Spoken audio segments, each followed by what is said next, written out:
Si vous êtes à l'étranger, nous sommes à Kinshasa, messieurs et dames, merci de nous recevoir dans cette édition spéciale qui reçoit en ce jour monsieur Andy Lubambo, c'est un analyste politique pro-démocrate. Monsieur Andy, bonjour. Bonjour, monsieur Arcel. Comment allez-vous? En tout cas, ça va. Merci, je vais très bien aussi. Merci d'avoir répondu présent à notre invitation. Et c'est quoi vos impressions d'être accueillis chez nous pour la première fois? En tout cas, j'ai appris de vous il y a peu, oui, à travers un collègue. Et j'avais hâte en tout cas de vous rencontrer, étant que patriote. Donc ça fait du bien d'être là aujourd'hui. Merci beaucoup, chers fidèles téléspectateurs. Je vous invite à vous abonner via notre chaîne, partager les liens de cette émission. Monsieur Andy Lubambo, gouvernement Simimo, un mois après l'investiture, c'est quoi les résultats selon votre manière de voir ce qu'on avait au gouvernement Sama Lukonde et puis ce qu'on a actuellement? C'est quoi, on peut dire, un résultat concret, palpable qui s'est fait depuis là? Vous savez, nous avons reçu un pouvoir du peuple, par le peuple et pour le peuple. Ce n'est pas quelque chose à mettre en évidence. Les résultats, déjà, ce qu'il faudrait savoir est que la vision n'a pas changé. Est-ce que vous avez d'abord une vision? La vision est la vision du chef de l'État. C'est quoi la vision du chef de l'État? La vision du chef de l'État a été déjà répartie en 6 piliers, qui a été énumérée récemment par la première ministre. Oui. Nous devons savoir que le chef de l'État prône pour la paix déjà, en République démocratique du Congo. Mais la guerre à l'Est? Oui, nous sommes un pays agressé, mais nous prenons des dispositions pour ça.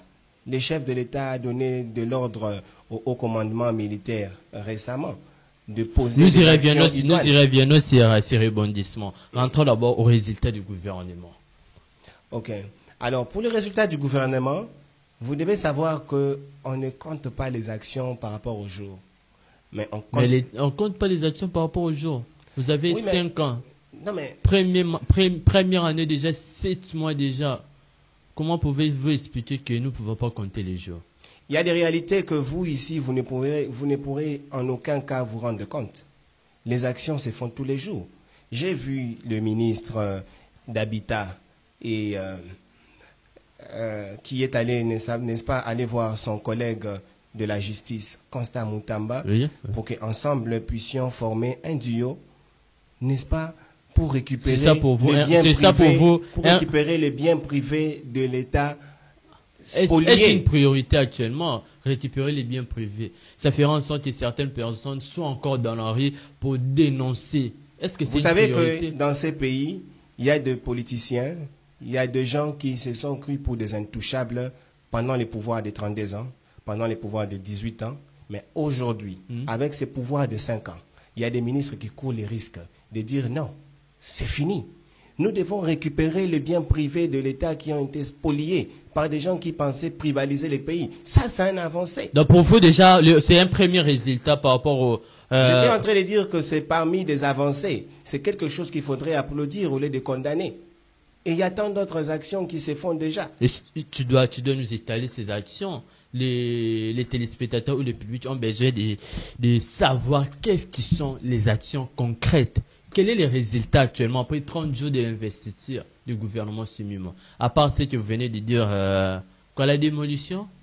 Récupérer les biens privés de l'État. Récupérer les biens privés. On se rappelle que c'était déjà une avance avec Jekoko Mulumba. Il avait débuté avec ça, si on se rappelle. Oui, mais pour quelle finalité? La différence est que quand on commence une chose, ce n'est pas le début qui prône, mais c'est la fin.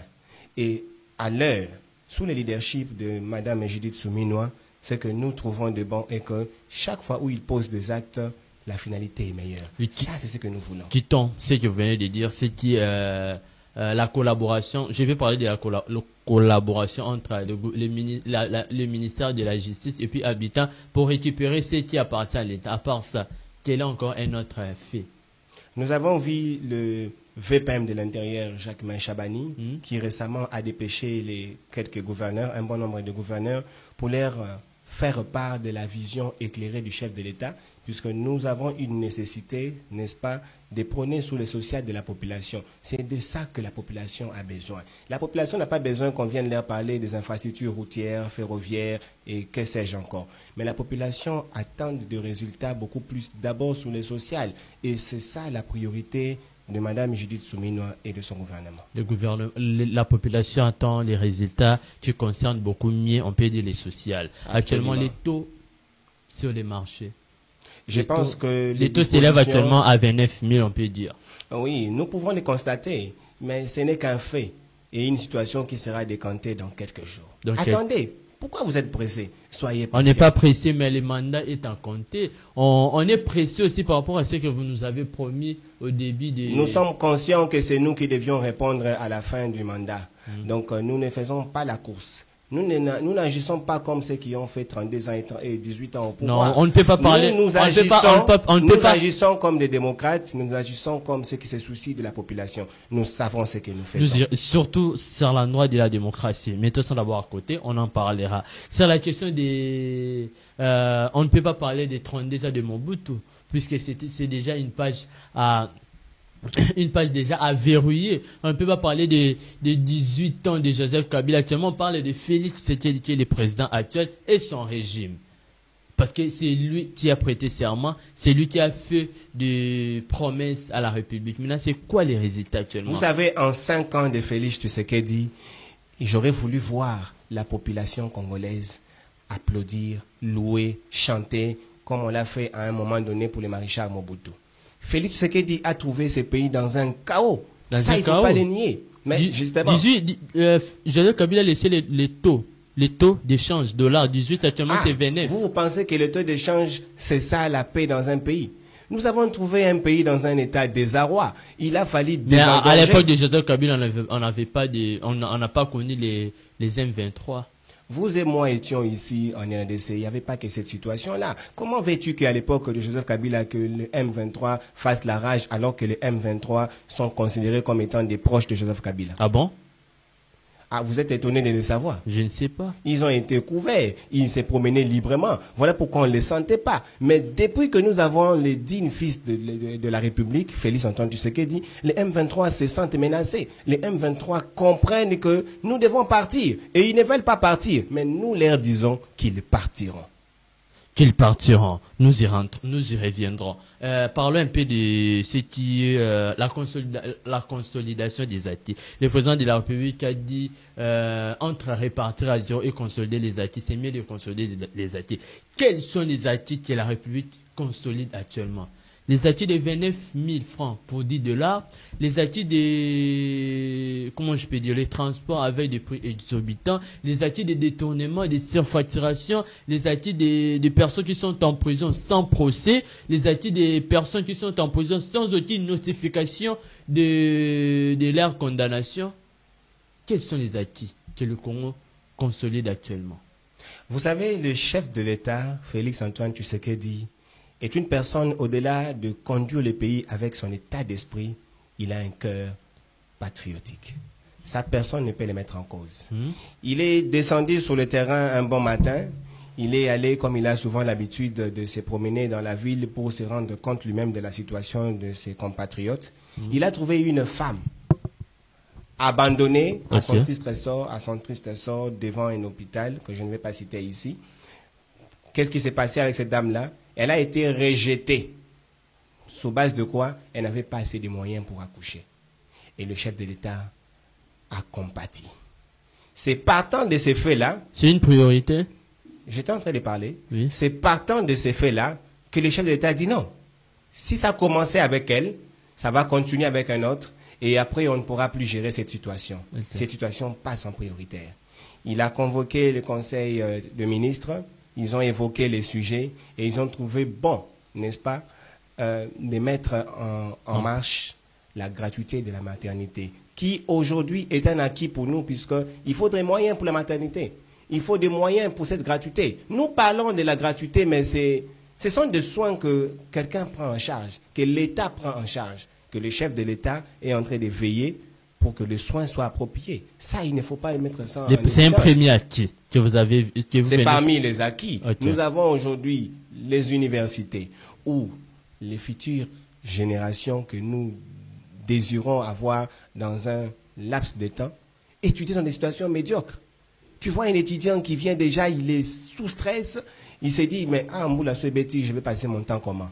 Mais aujourd'hui, les étudiants étudient dans des situations inhabituelles.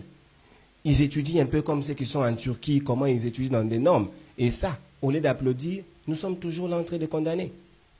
Est-ce qu'actuellement, à la République démocratique du Congo, nous pouvons oser parler d'un état de droit? Est-ce que nous sommes dans un état de droit?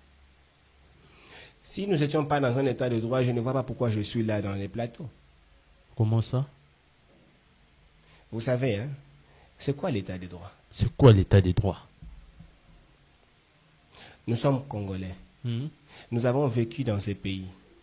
Et ce pays a été dirigé ou a vécu pendant de longs moments sous la dictature totale.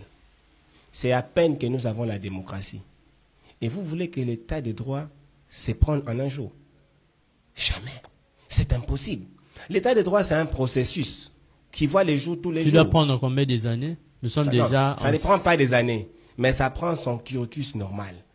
C'est ça le fait. C'est un cursus indéterminé. Le cursus n'a jamais pris fin. Le cursus, c'est quelque chose qu'on fait continuellement, puisque ce sont des exécutions courantes de l'État. Il n'y a pas de fin. Après Félix, il y en a qui viendront, qui vont continuer. Nous sommes dans un état de droit, vous affirmez. Oui, nous sommes dans un état de droit. Les détourneurs n'ont pas été incarcérés. Ils ont même été permis à quitter les territoires nationaux. Et puis les personnes qui ont détourné l'argent de l'État n'ont pas pu piger qui était leur sort. Et puis libérés par, on peut dire, grâce présidentielle. Et puis vous ici, vous parlez d'un état de droit. Vous savez, hein, lorsqu'on arrête une personne, c'est un fait. Et c'est un cas. D'un autre côté, l'accusé a le droit d'avoir son avocat. Il a son droit de défense. Et dans un droit que prend déjà notre État, nous donnons cette liberté-là à l'accusé de pouvoir crier haute voix que je suis soit coupable, soit je suis innocent. Et quand nous trouvons que l'accusé doit être innocenté, dis-moi, pourquoi retenir cet accusé? Innocenter une personne ou libérer une personne provisoirement ne fait pas de lui un innocent. Mais c'est un temps que gagne, n'est-ce pas, la justice pour trouver des preuves qui correspondent, n'est-ce pas, à ces accusations-là. Nous, ici au Congo, nous avons pris une mauvaise habitude. C'est quoi cette mauvaise habitude? Une fois que quelqu'un passe aux réseaux sociaux, passe à la télévision, comme vous aimez bien recevoir n'importe qui dans vos télévisions, il vient, il se met là comme je suis assis, et il se prend la tête pour dire que telle personne a détourné 1 million. Telle personne a détourné 200 millions. Mais nous parlons des millions de dollars. Et vous pensez qu'on peut détourner tous ces montants d'argent-là comme ça facilement? Alors, qu'est-ce que l'État fait? Sous pression, on arrête cette personne-là. Mais lorsque la personne fait venir ses avocats, la personne commence à se défendre, on se rend compte que l'erreur a commencé déjà partant du fait qu'il n'y avait pas de preuves pour mettre cette personne-là derrière le barreau. Alors, qu'est-ce qu'il faut faire? Il faut répartir la procédure à zéro. Vous connaissez, s'il vous plaît, c'est quoi, est-ce que vous savez c'est quoi la meilleure preuve? La meilleure preuve, c'est quoi? La meilleure preuve, c'est lorsque l'argent est déboursé pour exécuter un travail que les travaux-là n'est pas exécutés. C'est ça la meilleure preuve. J'aurais voulu voir s'il y a réellement quelqu'un comme ça qui a détourné beaucoup d'argent et que rien n'a été fait. Si tu en connais un seul, cite-le-moi. On peut parler des cas de forage de Nicolas Kazad. Le cas de forage, c'est un cas au fait à plusieurs volets. Mais si vous dites que dans le cas de forage, personne n'a été arrêté, c'est trop méchant.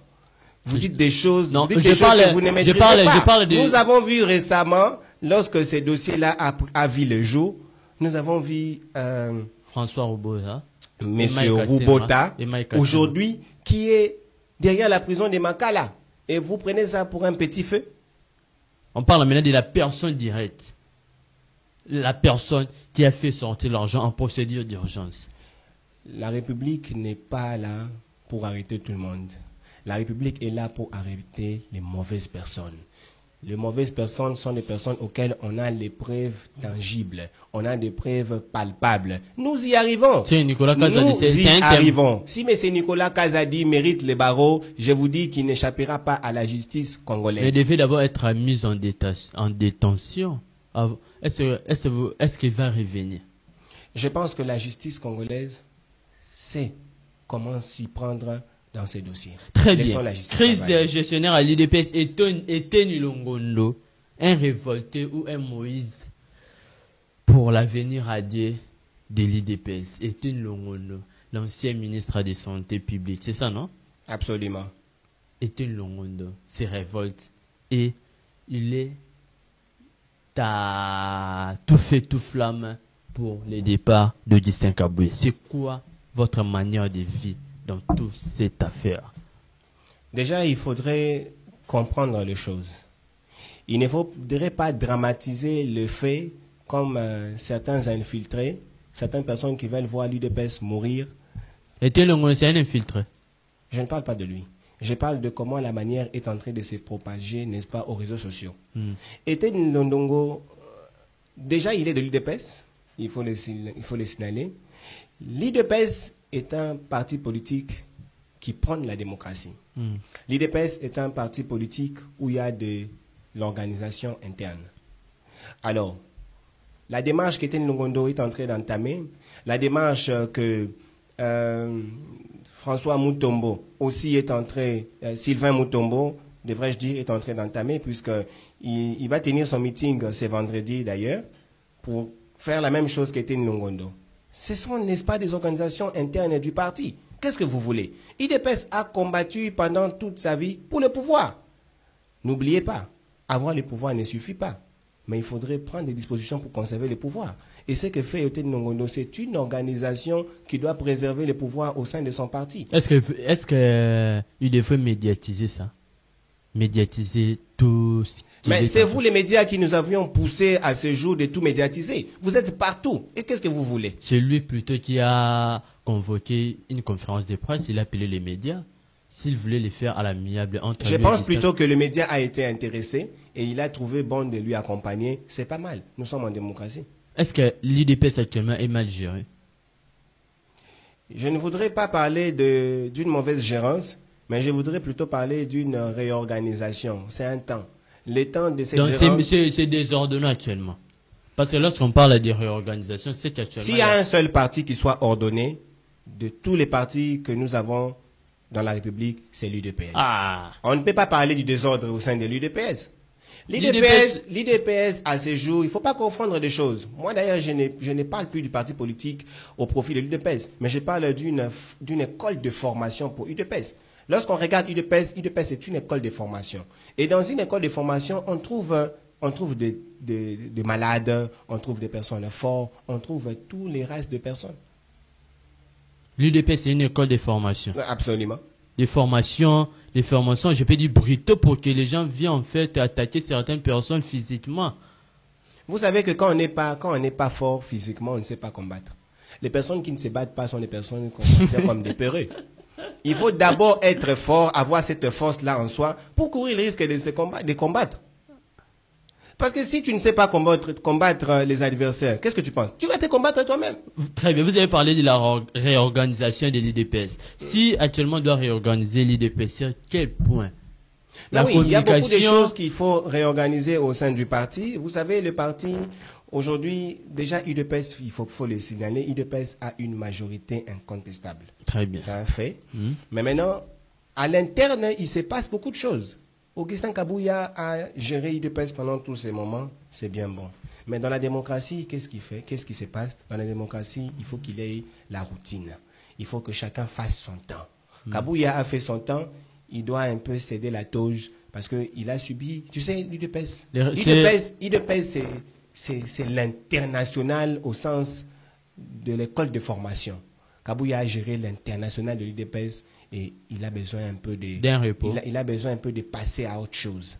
Et nous trouvons que c'est le moment pour lui de passer à autre chose. Il est la personne propice pour remplacer Augustin Kabouye. Ça dépend aux militants de faire le choix. Nous irons au Est-ce que Congrès. les règlements intérieurs de l'UDPS donnent un temps à un CG? Vous allez gérer les partis pendant 5 ans, 4 ans. J'étais en train de vous dire tout à l'heure que l'UDPS est très, très organisé. Il y a ces organisations à l'interne. Cette démarche que poursuit Etienne Longondo, qui va mener au Congrès d'ici quelques jours, est une démarche lumineuse, est une démarche faite sur papier. Il n'y a pas de débat là-dessus. Alors si quelqu'un gère bien, on peut lui laisser faire, on peut lui laisser continuer, on peut lui laisser guider la masse. Je vous ai dit qu'à l'UDPS, il y a la démocratie. L'UDPS prône la démocratie. Chacun a le droit d'exprimer ses beaux lui semble. Mais à l'interne, on va étudier, on va observer. Si c'est une nécessité d'aller au Congrès, je pense que le Congrès, il y aura un calendrier qui sera présenté pour le Congrès. Mais s'il n'y a pas de nécessité, eh bien, Kabouya va rester. Très bien, mesdames et messieurs, je vous rappelle que nous sommes avec monsieur Andy Lubambu. Il est analyste politique pro-démocrate. C'est ça, non? Absolument. Très bien. La deuxième partie, la RDC dans une crise des leaders, selon Jean-Lucien Boussa, l'actuel ministre du portefeuille. Jean-Lucien Boussa a voulu dire quoi réellement? Il s'est attaqué d'une manière indirecte au chef de l'État? Vous savez, hein, le leadership est réparti sur plusieurs volets. Expliquez-le-nous. Autant d'Étienne Tshisekedi, le docteur Étienne Tshisekedi disait, tant que tu n'es pas suffisamment mûr, ne cours pas le risque d'aller dans la rue. Plusieurs rebelles se sont précipités d'aller dans la rue. Sous base de quoi? Je suis aussi un leader politique. Ils sont allés, ils ont créé des partis politiques, mais ils ont oublié qu'il y a certaines notions qui font qu'un parti politique dure, qu'ils n'ont pas pu avoir ça à l'école de formation. Et une fois qu'ils se retrouvent dans des situations désastreuses, dans des situations incontrôlables, ils ne savent plus comment agir. Donc ils sont perdus. Et malheureusement, moi j'aurais voulu voir quelqu'un qui soit perdu, dire j'ai fait un retour à l'école de formation pour reprendre la matière que j'ai manquée. Est-ce qu'on peut parler de leadership aujourd'hui? Est-ce qu'on peut parler de manque de leaders aujourd'hui? Ce n'est pas le cas. Vous savez, un bon matin, Étienne Tshisekedi, d'heureuse mémoire, a fait venir un groupe de jeunes disant que voilà, j'aimerais prendre en charge parmi vous quelques personnes qui vont aller en occidentaux pour apprendre la diplomatie. Il y avait un délai précis. Le jour du délai, il y a quelques-uns qui sont venus, qui ont pris le courage. L'un a dit, aller faire la diplomatie en Europe, c'est tuer la politique. Moi, je n'irai pas. L'autre a dit, aller faire la diplomatie en Europe, c'est tuer ma vision politique. Déjà, moi, je compte être député d'ici là. Alors, si je vais là-bas, ça va retarder les choses. Mais l'autre a dit, écoutez une parole, une pensée sage. Celui-ci dit, si le chef, le professeur, a pu voir que moi, je suis capable d'aller étudier la diplomatie, c'est que le visionnaire a pu voir un avenir meilleur pour moi. Celui-ci a accepté d'aller étudier la diplomatie et aujourd'hui, il est 5e président de la République. Je cite Félix Antoine Tshisekedi. Oh! Il a accepté d'aller étudier la diplomatie, mais je vous dis. C'est une histoire vraie. Mais je ne suis pas en train de formuler des choses d'ici. Le président de la République était sondé. Le président de la République fait partie de ces blocs de jeunes de l'UDPS auprès de qui on avait recommandé d'aller étudier la diplomatie. Plusieurs ont refusé. Non, on parle là-bas, il a fait la... J'ai des éléments que je vais vous apporter prochainement et je vous donnerai tous les détails possibles. On dit plutôt il a fait si c'est une chose de communication, marketing, comme ça. Ça fait partie de toutes les formations qui font partie de son dossier. Mais dans son curriculum vitae, vous trouverez qu'il a fait... l'école de la diplomatie. Donc, cela nous prouve dire que le président Félix c'est un leader. Le président Tshisekedi est un leader qui a été suffisamment formé. Il a été suffisamment formé et aujourd'hui, il est capable de former. Voilà pourquoi ceux-là qui n'ont pas été suffisamment formés sont incapables de rendre l'ascenseur. Ils ne savent pas former. Alors, qu'est-ce qu'il faut faire? Il faut tuer l'image du leadership. Le leader, il y en a. Et d'ailleurs, dans un pays, il n'y a qu'un seul chef de l'État. Il n'y en a pas deux.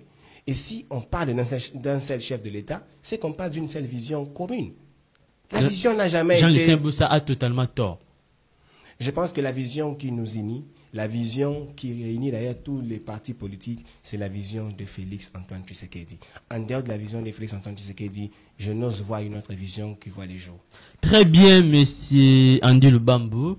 Pour clore, Jean-Lucien Boussa tort. Félix Tshisekedi, c'est un leader. Jean-Lucien Boussa a pris le chemin de rébellion. Jean-Lucien Boussa, comment ça? Oui, ça c'est de la rébellion. Oh. Il se retrouve perdu dans sa voie de leadership et il a honte de revenir à l'école de formation. Nous sollicitons et nous demandons à M. Jean-Lucien Boussa, s'il ne se retrouve plus, qu'il revienne. Parce que nous, sur notre chemin, avec notre leader, Félix Tshisekedi, qui ne se perd jamais puisqu'il a toujours été précis dans ce qu'il fait, eh ben, vous appelez Jean-Lucien Boussa à devenir où? C'est un grand homme. Ah, mais il sait de quoi je parle. De là où il est, s'il me suit, avec tous les respects que je lui dois, il comprend quand je parle de l'école de formation. Nous sommes tous passés par là. Jean-Lucien Boussa a besoin de formation. Aucun acteur politique qui voit les jours aujourd'hui n'est passé à l'école de formation. Ils sont tous passés par l'école de formation auquel ils ont été formés et aujourd'hui ils sont capables de former. Donc Jean-Lucien Boussa, c'est lui-même qui souffre d'un leadership. Il a pris la mauvaise voie, il est perdu, il ne sait pas se retrouver. Mais vous avez il revient vers nous, on va lui montrer le chemin. Et puis tu juges sa sortie médiatique d'une rébellion verbale. Absolument, puisque un leader qui a été suffisamment formé ne se perd jamais dans ses propos. Il n'y a pas de crise de leadership. On parle il y a plutôt des rebelles dans le leadership. On parle plutôt, il a été scientifique. Pourquoi vous voulez politiser ses propos? Ah, en tout cas, je ne les ai qu'analysés. Hein. Je ne politise rien. Mais au moins, je sais qu'il est aussi de l'école de la formation, mais qu'il a précipité un peu de choses. Très bien, monsieur Andy Lubambo. Prenons la petite partie qui est la grande partie, permettez-moi. La sécurité à l'est de la République, c'est selon l'artiste musicien Koffi Olomide. Il n'y a pas de guerre à l'est de notre pays. On nous tape et gifle par le Rwanda. Koffi Olomide a dit qu'il n'y a pas de guerre. Comment trouvez-vous ces propos? Vous savez, les gens comprennent mal la démocratie. Les gens pensent que la démocratie, c'est la liberté d'expression. Tu dors dans ton lit, tu te réveilles et tu manques à dire, tu passes à la télé, tu racontes des racontards. Ça, c'est un péché. Le péché n'est pas seulement de tuer son frère, mais le péché, c'est aussi de voir comment est-ce que l'autre souffre et toi, tu penses que cette souffrance-là, c'est faire du bien. Donc, vous pensez que nous faisons du scénario, que le chef de l'État peut prendre son temps en vain pour convoquer les hauts commandements de la République, pour leur dépêcher de poser des actions idoines, et un individu, un citoyen qui ne maîtrise pas la justice, qui ne sait pas ce qui se fait en coulisses, venir faire tenir de tels propos à la télévision. Vous savez, hein, c'est parce que le chef de l'État, c'est quelqu'un de foi qui regarde des choses au regard d'un père. Mais si c'était moi aux médias, et la chaîne, et la personne en prison.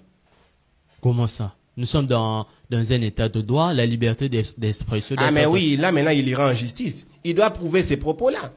Il doit prouver ces propos-là. Il ne suffit pas d'être à Kinshasa pour faire de telles déclarations. Il faut arriver sur le terrain. Il faut faire face. Et tu vas comprendre que quand est-ce qu'il y a la guerre? Quand est-ce qu'il y a la guerre? Lorsque les présidents de la République réunissent les deux chambres en congrès, afin de déclarer officiellement la guerre. Mais jusque-là, rien ne s'est fait de pareil. Donc, vous pensez que énoncer une guerre est une priorité? Est-ce que les Congolais que nous sommes, nous attendons? C'est la Constitution qui recommande. Les Congolais qui nous regardent ont besoin de la guerre. Nous ne voulons pas la guerre. Nous ne sommes pas là. Nous voulons la paix. Mais comment est-ce que la paix peut réunir pendant qu'on vous attaque? Vous devez attaquer en retour afin que les détracteurs puissent fuir, afin que la paix règne. Vous savez, hein, parfois ça me fait mal.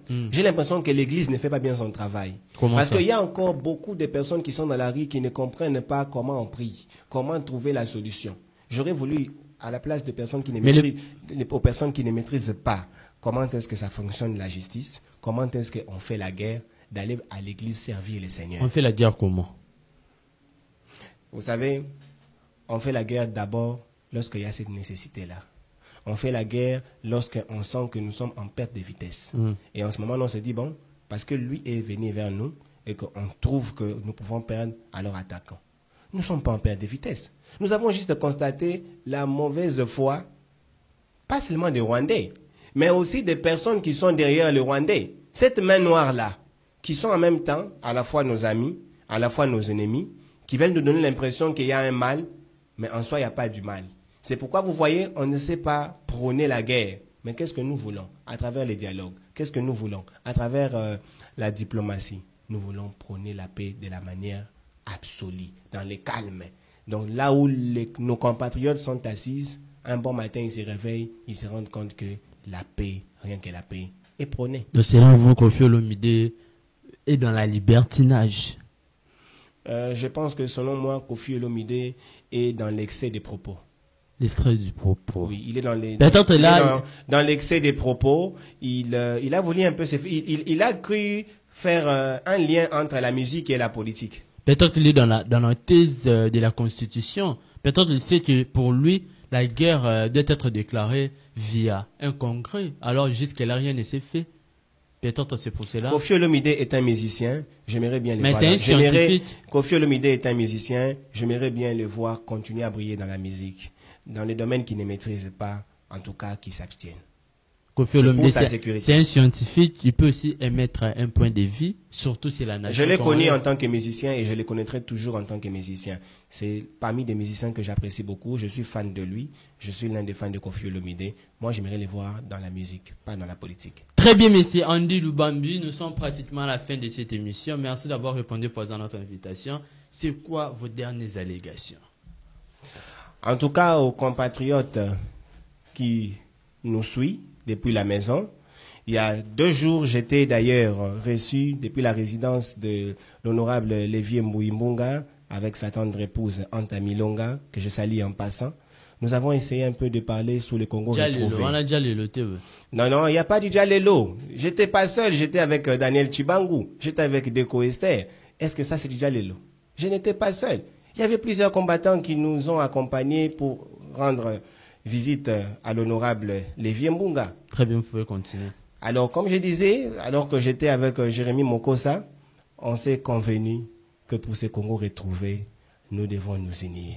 Nous, les jeunes, qui sommes déjà là, pour remplacer ces vieillards qui sont fatigués, épuisés, n'est-ce pas, d'expédier les affaires courantes de l'État. Nous vous appelons, venons, travaillons, étudions aussi, parce qu'il faut avoir un bagage intellectuel pour faire face aux réalités de la rue. Il faut suffisamment être formé pour que nous soyons capables de faire face à la rue. Très bien, monsieur Andy Lubambi. Vous avez des personnes à saluer? En tout cas, je passe mes salutations à la plus belle femme que je connais dans ma vie, Zaria Makala Rebecca. Je salue Maître Honoré Michabo, coup de chapeau. Je salue Maître Joël Moulanga. Je salue Maître Patrick Moutoukou. En tout cas, j'ai beaucoup de gens à saluer. Je salue le CG et l'autorité morale de mon parti, en passant. Merci à tout le monde. Je te salue toi aussi, Arcel Mayumbi, pour l'invitation. Merci beaucoup. Oui. Mesdames et messieurs, c'est la fin de cette émission. Je réitère encore mes propos. Avant de guérir une personne malade, il faut en être sûr qu'il a renoncé à tous ceux qui lui ont rendu malade. Le président de la République dit que la justice congolaise est malade. Il faut en guérir. Nous avons vu Constant Mutamba venir et puis dire tout ce qu'il a dit déjà au début de son exercice. Premièrement, un petit conseil à Constant Mutamba. Avant de pouvoir guérir cette justice qui est malade, peut-être que le président de la République avait dit, il faut d'abord savoir qu'est-ce qui lui a rendu malade. C'est ça, non? Est-ce que je mens? Absolument. C'est ça. Il faut savoir d'abord ça avant de dire que non, quand on va des fois, non, ça là, tu dois devoir ça. Parce que tu peux dire que non, quand on va des fois, du coup, tu viens attaquer, il y a un système qui bloque. Du coup, absurdement ridicule. Il y a déjà la faim, Kozanga Kolia tous les jours qui rend malade. Et ça pousse tout le monde à faire n'importe quoi. Si tout le monde pouvait manger et être suffisamment rassasié, voire même avoir la provision chez lui à la maison, il y a beaucoup de choses qu'on ne pourrait pas faire. C'est le social. Qui tue le social actuellement, les régimes en place? Ceux qui tuent le social, ce sont des ennemis des Congolais, qui sont par moments aussi et même des Congolais. Et c'est triste de le constater. C'est qui cet ennemi-là? Oui. Cet ennemi-là, c'est cette personne qui aujourd'hui a la chance de travailler, il a des moyens, il est capable d'engager des personnes, mais il refuse d'engager des personnes compétentes. Et puis il préfère prendre ses copines, il préfère prendre ses beaux-frères, les placer, au lieu plutôt de placer un Congolais qui est capable. Qu'est-ce qu'il faut faire pour briser ce système? Je pense que ce qu'il faudrait faire déjà pour briser ces systèmes, c'est de priver de toute personne qui est capable d'engager des personnes d'avoir un libre pouvoir. Il faut que tout ce qui s'est fait dans la société, je ne sais moi, dans les institutions, soit transparente. Très bien, monsieur Andy Lubambu. On se retrouve très très prochainement avec un autre numéro. Bye. Merci.